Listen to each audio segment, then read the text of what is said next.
Споменикот Илинден во Крушево, едно од најпрепознатливите обележја на македонската борба за државност, скапува и пропаѓа под вода.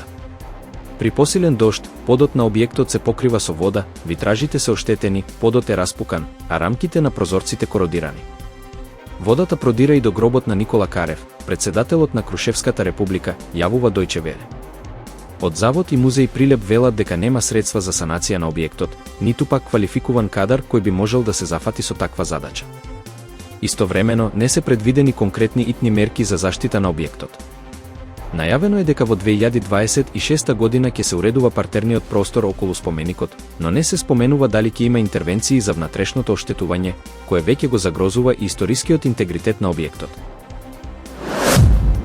Од 10 до 12 септември 2025 година, во Конгресниот центар на Универзитетот Свети Кирил и Методиј ќе се одржи 12-тата Македонско-северноамериканска конференција за македонистика. Со ова продолжува традицијата на научна соработка меѓу академските кругови од Македонија и Северна Америка, започната во 1991 година во САД.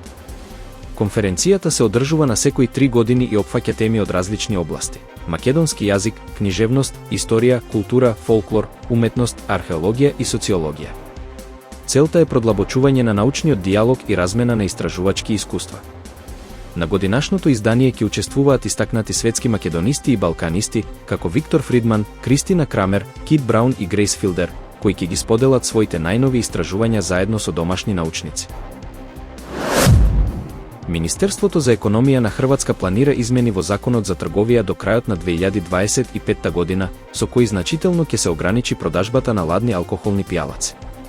Според неофицијални информации објавени од порталот 24 сата Хрватска, новите правила ќе им овозможат на градовите и општините сами да одредуваат каде и во кој период од денот ќе биде дозволена продажба на ладен алкохол. Тоа значи дека киосците, продавниците и дури и големите малопродажни синџири ќе мора да побараат дозвола од локалните власти доколку сакаат да продаваат ладно пиво или друг алкохол. Туристичките места, на пример, би можеле да забранат продажба по 17 часот или во други термини според локалните одлуки. Од Министерството велат дека ваквата измена има за цел да се намали ноќното пијанство во градските центри.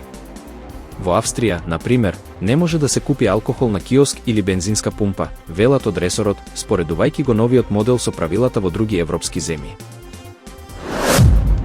Француските власти ќе мобилизираат 80.000 полицајци и жандарми на 10 септември за да ги спречат протестите од движењето да блокира МС, кое повикува на целосна блокада на државата. Министерот за внатрешни работи Бруно Рейтило, кој најави оставка, порача дека нема да се толерира насилство. Протестот е одговор на буџетските кратења на владата на премиерот Франсуа Бајру, а поддршка доби од левичарските движења и синдикати. Лидерот на неосвоена Франција, Жан-Люк Меланшон, повика на генерален штрајк, додека анкетите покажуваат дека 46% од французите ја поддржуваат акцијата. Макрон стравува од насилство на 10 септември, но властите се уште позагрижени за најавениот штрајк на 18 септември, кога се очекува парализа на транспортниот систем и масовна мобилизација на јавниот сектор. Растот на средната класа во Индија, заедно со масовните државни инвестиции во инфраструктура, како автопати и аеродроми, предизвика експлозија на домашниот туризам. Но квалитетните сместувања не успеваат да ја пратат побарувачката. Глобалните хотелски синџири како Хилтон и Мериот се поагресивно навлегуваат во помалите градови, инвестирајќи во хотели од средна класа, насочени кон домашни туристи со ограничен буџет.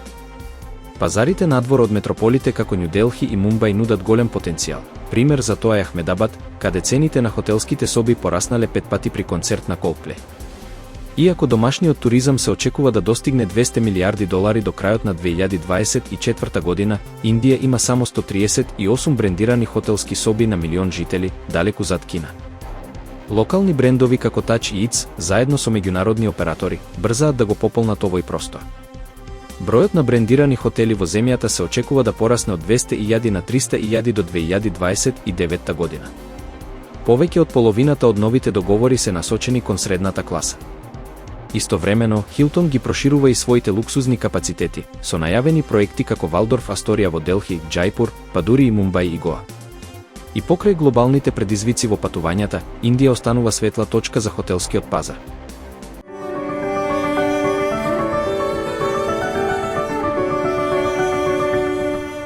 Денес ќе се задржи сончево и топло време со мала до умерена облачност. Ќе дува слаб до умерен на места долж по Вардарието повремено засилен јужен ветер, како што информираат од управата за хидрометролошки работи.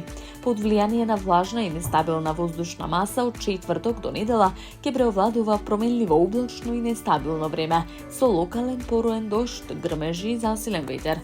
Дневната температура ќе биде во опаѓање.